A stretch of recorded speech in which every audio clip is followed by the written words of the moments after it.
The next projector we're going to compare is the Epson Pro Cinema 10500. This projector features 3 reflective LCD chips and has extremely good blacks, very accurate color, and great contrast. So it's going to be interesting to see how this compares against the Optoma. I should mention that the Optoma is coming in street price at under $2,500.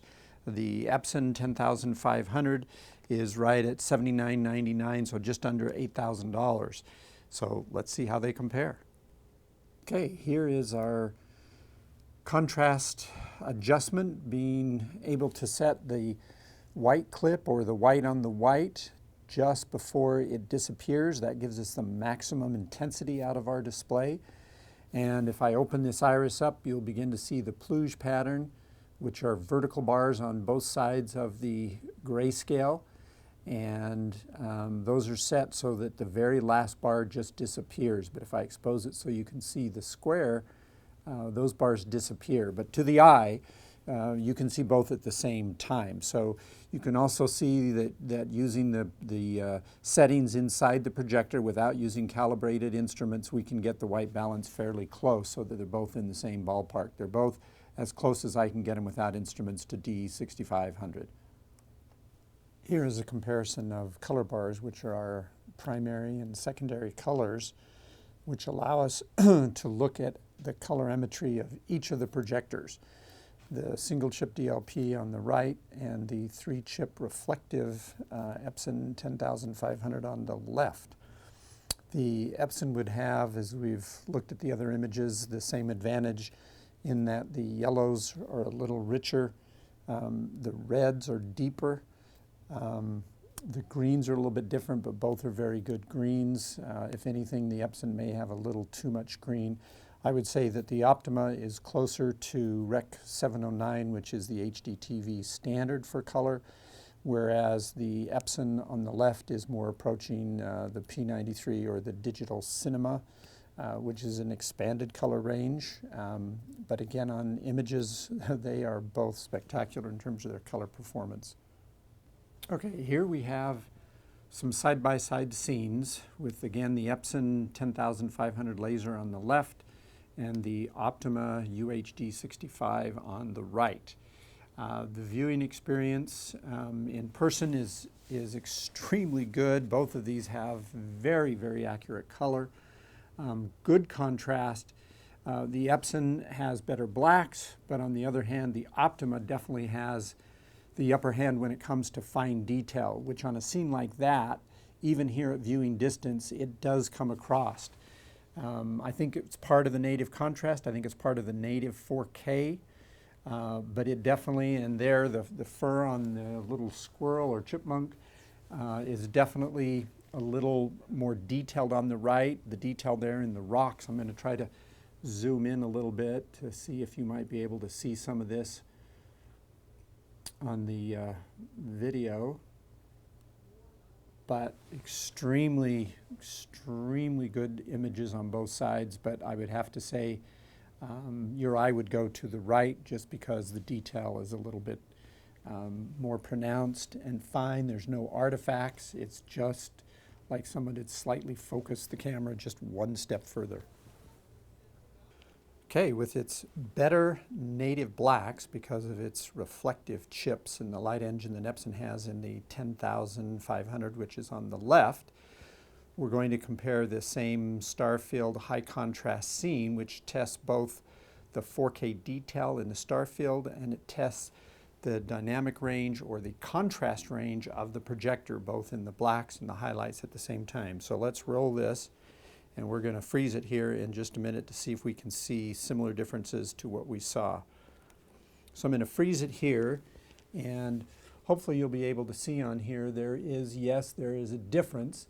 To the eye, the blacks on the left are, without question, definitely deeper, darker, more velvety blacks. On the right, the blacks are not as deep, but there is a lot more in terms of the star field and the brightness, and both of these are in the high brightness mode. So this is the Epson laser in its brightest mode, and this is the Optoma 65 in its brightest mode.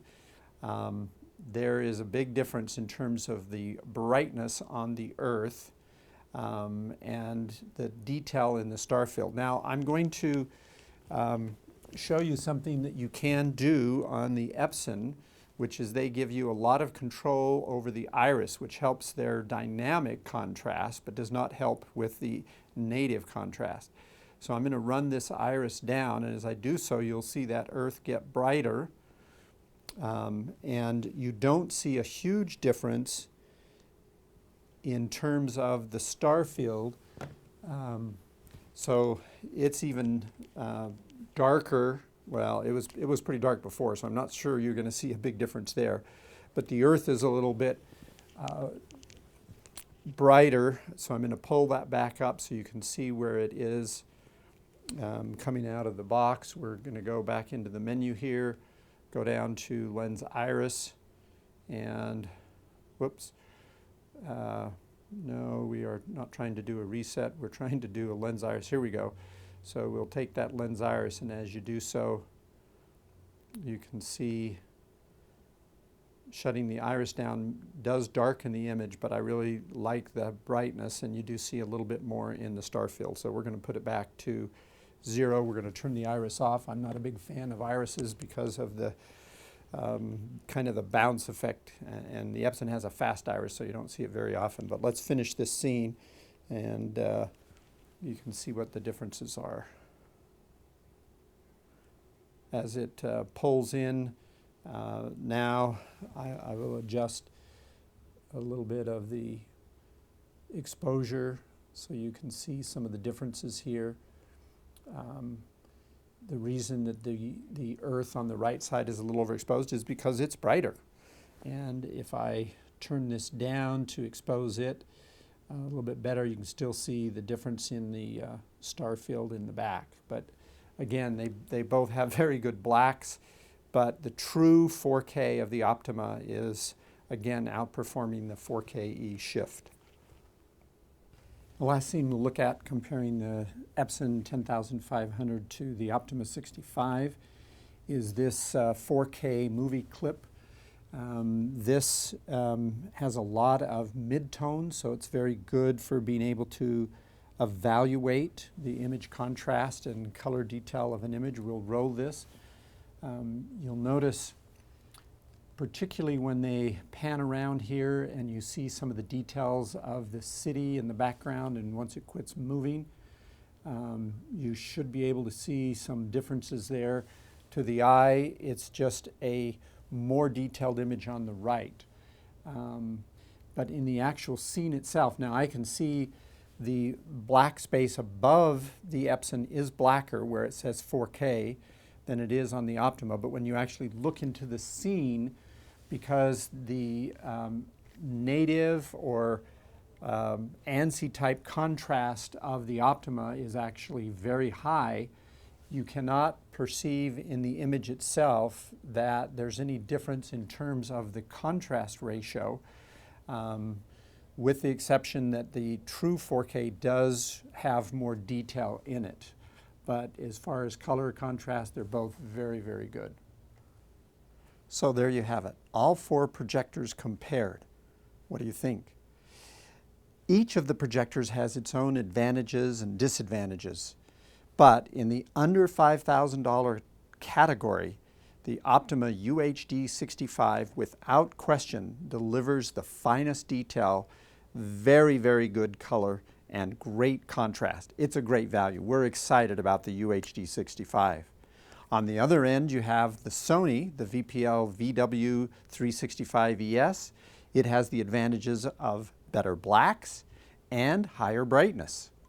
So it still has its place in the market. It's now, I think, street price is around $79.99, which is the same price as the Optoma, as the Epson, the 10500 laser projector. And that's a tough choice because now you've got no maintenance essentially with the laser, and a very, very good blacks, very comparable to the Sony, but not quite the full resolution in terms of true 4K. And then you have the Epson 4040, which is a great value, and has very, very, very good color, and with its contrast enhancement does a great job on most scenes. So we hope you've enjoyed it and look forward to you in the next video.